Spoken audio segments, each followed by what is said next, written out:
అవాస్తవాలను troll చేస్తే సహించం. తనపై social మీడియాలో వస్తున్న విమర్శలను తీవ్రంగా ఖండించిన ప్రభుత్వ మాజీ విప్ సామినేని ఉదయభాను జనసేన పార్టీలో చేరడాన్ని జీర్ణించుకోలేకపోతున్న రాజకీయ ప్రత్యర్థులు ఇదే అదునుగా తనపై కొంతమంది వ్యక్తులను ప్రోత్సహించి సోషల్ మీడియా తప్పుడు ఆరోపణ చేయిస్తున్నారంటూ మండిపాటు. ఆరోపణలపై చర్చకు రండి అంటూ హితవు. ఇక నుండి తనపై తప్పుడు ప్రచారాలు చేస్తే చట్టపరంగా చర్యలు తీసుకుంటామని హెచ్చరిక. గత వారం రోజుల నుండి జగ్గయ్యపేట ప్రాంతంలో నేను సామినేని ఉదయభాను అనే అతను ఆయన మాజీ శాసనసభ్యుడిగా పార్టీ వైఎస్ఆర్సీపీకి రాజీనామా చేసి జనసేనలో చేరుతానని చెప్పి ఎప్పుడైతే నేను తెలియజేశానో అప్పటి నుండి కూడా కొంతమంది శక్తులు అంటే నాకు రాజకీయాల్లో నేనంటే పడని వాళ్ళు, నాకు వ్యతిరేకులు అనేక మార్లుగా అంటే గతంలో కూడా వారు నాతో పాటు కొంతకాలం పనిచేశారు. సరే, వారికి నాకున్న రాజకీయ విభేదాల వల్ల తెలుగుదేశంలో చేరి ఇతర పార్టీలో చేరి నా మీద సోషల్ మీడియాలో అవాస్తవాలను మాట్లాడుతున్నారు.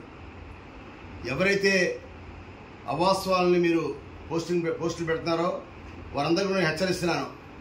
దమ్ము ధైర్యం ఉంటే ఓ డిబేట్ రండి, జగ్గయ్యపేటలో ఎక్కడ కావాలో రండి, డిబేట్ రండి, నా ముందు మాట్లాడండి. ఒకళ్ళు అధికారంలోకి వచ్చి హెచ్జిఎస్ కళాశాల స్థలాల కోసం అని చెప్పి ఒకరు చెప్తున్నాడు. మిస్టర్, ఎవరైతే పెట్టారో వాళ్ళకి నేను హెచ్చరిస్తున్నాను. హెచ్జిఎస్ కళాశాలలో నేను చదువుకున్నాను. ఒక పూర్వ విద్యార్థిగా దానికి గోల్డెన్ జూబ్లీ ఫంక్షన్స్ పెట్టాను. బ్రహ్మాండంగా దాన్ని లక్షలాది రూపాయలు నా సొంత డబ్బులు ఖర్చు పెట్టి దాని కాలేజీని అనేక రకాలుగా నేను డెవలప్ చేశాను. కాలేజీ కాంపౌండ్ వాల్ కట్టాను. కాలేజీ పీజీ సెంటర్ తీసుకొచ్చాను. అధికారంలో ఉండగా అనేక మారుగా కాలేజీని డెవలప్ చేశాను. ఇవాళ కాలేజీ స్థలాల కోసం పార్టీ మారానంటున్నావు. నీకు ఒకటే తెలియజేస్తున్నాను మిస్టర్, నిజంగా నేను అధికారం గతంలో ఉన్నాను, అంతకుముందు ఉన్నాను. 3 సార్లు శాసనసభ్యుడిగా చేసినప్పుడు 10 సంవత్సరాలు అధికారంలో ఉన్నాను. నేను 10 సార్లు అధికారంలో ఉండగా నేను మళ్ళీ తిరిగి ఇవాళ జనసేన పార్టీలో రాగానే ఆ కాలేజీ స్థలాల కోసం పార్టీ మారానంటావు. నువ్వు ఎంతవరకు సబబో నువ్వు అన్నమాట ఒక్కసారి నువ్వు పునరాలోచించుకో, నువ్వు ఆత్మపరిశీలన చేసుకో. అలానే మరొకడు ఇష్టం వచ్చినట్టుగా మాట్లాడుతున్నాడు. అధికారం అంతా ఉదయభాను షేర్ చేసుకుంటున్నారు. మా అధికార పార్టీలోకి ఆయన వచ్చారు అని కొంతమందికి, నేనంటే రాజకీయంగా విభేదం ఉన్న వారికి గుండెల్లో రైళ్లు పెరుగుతూ ఉన్నాయి. భయవేస్తూ ఉంది వారికి. బాబు, అటువంటి భయపడక్కర్లా.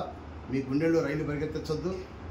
మనం ఎవరి కోసం చేసినా, మీరు చేసినా, మేము చేసినా ప్రజా శ్రేయస్సు కోసమే, పరిపాలన సౌలభ్యం కోసమే, మన ప్రాంత అభివృద్ధి కోసమే తప్ప ఇక్కడ ఎవరు కూడా రాజకీయాల్లో పార్టీలు మారుతూ ఉంటాం. మేము కూడా గతంలో 11 సంవత్సరాలు వైఎస్ఆర్సీపీలో పనిచేశాను.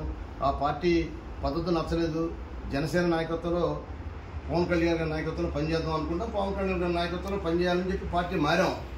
దాని మూలంగా అనేక రకాలుగా పొలవలు చెలవులుగా పోస్టు పెట్టడం కొంతమంది చేత ఇవాళ ఆ విధంగా పోస్టు పెట్టడం మాకు వచ్చు. అయితే సభ్యత సంస్కారం మాకు ఉంది కాబట్టి వారికి హెచ్చరిస్తున్నాను. ఈ రోజు నుంచి ఇవాళ డేటు 22వ తారీఖు సెప్టెంబర్ మాసం.